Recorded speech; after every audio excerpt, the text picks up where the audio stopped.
You didn't know it, but now you know. Girl magic. Oh, girl magic.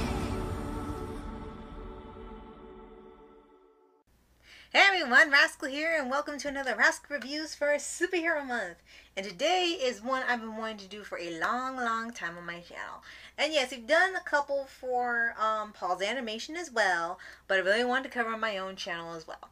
Today I'm covering Marvel's Moon Girl and Devil Dinosaur. I was really excited about this one because ever since they had the announcement back in early last year, I have been eager to watch this show.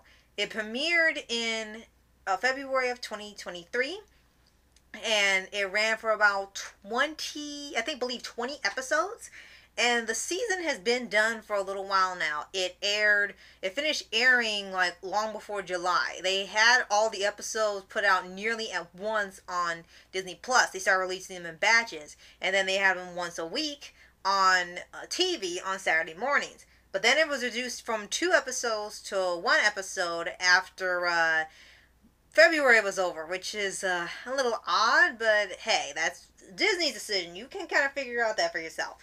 And at first, like I said, I was just really excited for the show. I had read the first 2 issue comics and really loved them.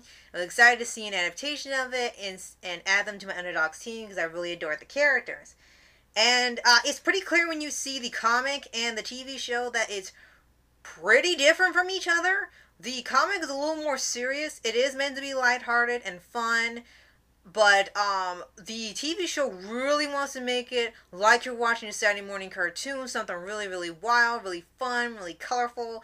While the comic was more action story based and it was more about Lunella dealing with other superheroes in the Marvel Universe and them underestimating her because she was a kid. Now, for the TV show, it's an entirely different story. This was created by Lawrence Fishburne, who really loved the Moon Girl comics and has been in the MCU before in the Ant-Man films. So he not only is the creator, he's also the producer and does the voice of the Beyonder in the show itself. And for the TV show, this one is, like I said, way more, I guess, family-friendly and more kid-friendly and more colorful and wants to be more really crazy and out there. And for here, there were some differences I was okay with and some I weren't. Like, for the comic, it was more about Lunella opening up more to people, gaining friends, knowing what it's like to be with the team. She didn't have to be by herself. And she was very stubborn in her ways and her ideals. And it kind of changes when Devil Dinosaur comes in. And she is the smartest girl, or one of the smartest people, I should say, in the Marvel Universe. Now has to deal with this pea-brain dinosaur. And it was sort of like a dichotomy with someone who's all about the present or the future, and then dealing with someone from the past who was literally ancient.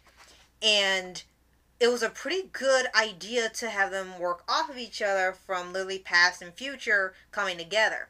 And eventually the two become a superhero team after a few misunderstandings, and she ends up rescuing him, he rescues her. They end up actually having a bond and becoming friends. And it looks like they wanted to change a little bit of that because they didn't like that Devil Dinosaur was more like a dog and a pet, and they didn't like that, so they made them more like they were besties, and she just had a bestie that couldn't speak English.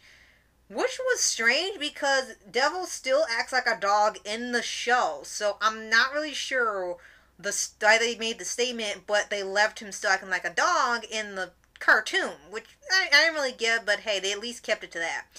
Now, I will say in the beginning of the series, the best episode for the first half is the pilot.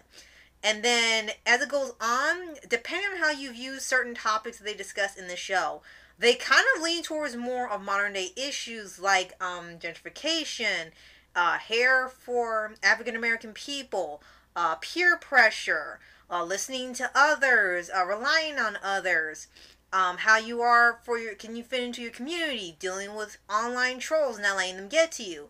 There were more personal problems that kids or teenagers would have, and that's what the show ended up starting out with in the beginning.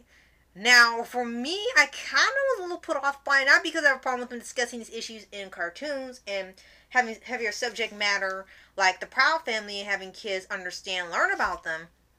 It's just, it was so different from the comic that it almost felt like I was watching something else altogether. But I am happy to say, as it goes on, it does improve. Like, starting with the episode Goodnight Moon Girl, in which Lunella is nervous about going to a sleepover. And at the same time, she creates a mind-swapping device that switches brains with Devil Dinosaur. And it was the first time in the series where they actually had stuck to a storyline that was in the comics. Because up until then, they were making up their own thing. And they actually did that one really well. It was the funniest one. There was no big message of the show. It was just kind of like, don't be nervous, just be yourself and don't think about too much. And that was much more palatable than seeing a lot of social commentary, because you see it in so many other shows. You kind of don't really need it in here. And it looks like as it goes on, they start to not have those messages as much anymore. It's just a fun show. Maybe Lunella or Devil or Casey learn a lesson, but they don't really go into it that much anymore, and it starts just being a really fun show. They do get a storyline towards the end, as a lot of shows do now, where they start off really silly and goofy, and then once the ball gets rolling, they have a big story arc that ends up being really, really good. We've seen it happen with Star, Amphibia, The Owl House, Gravity Falls. They all do this. So it seems to be now the formula for Disney Channel. And for the show itself, I think I would give it an A. Just a solid A.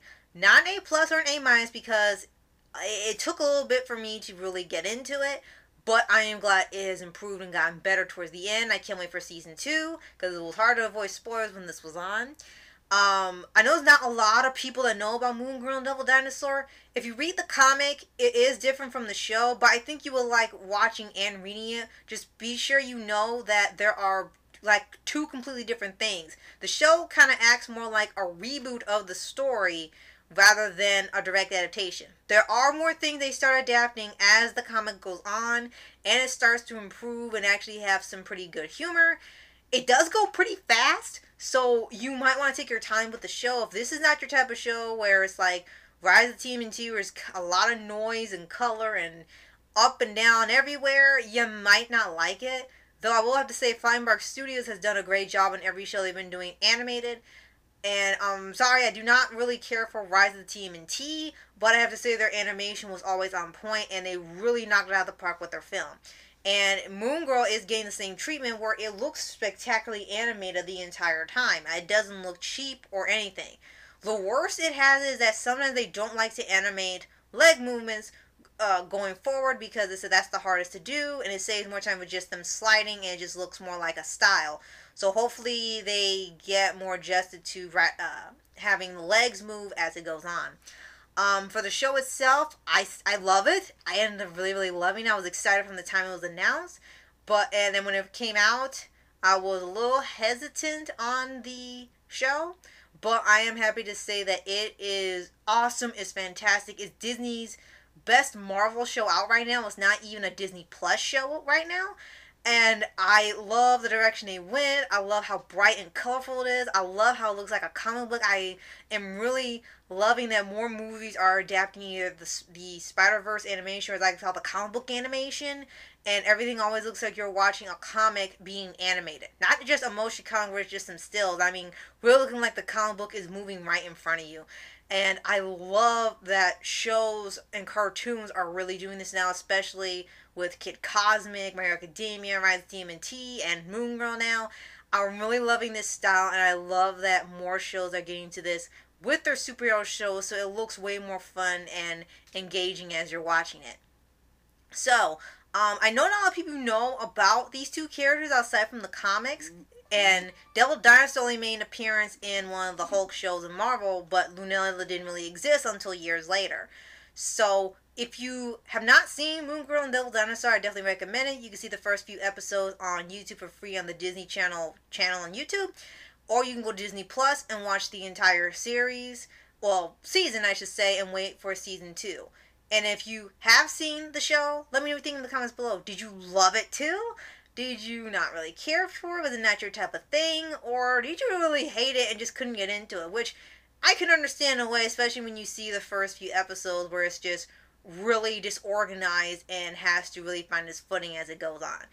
Thank you guys so much for watching, and I'll see you guys next time. Later!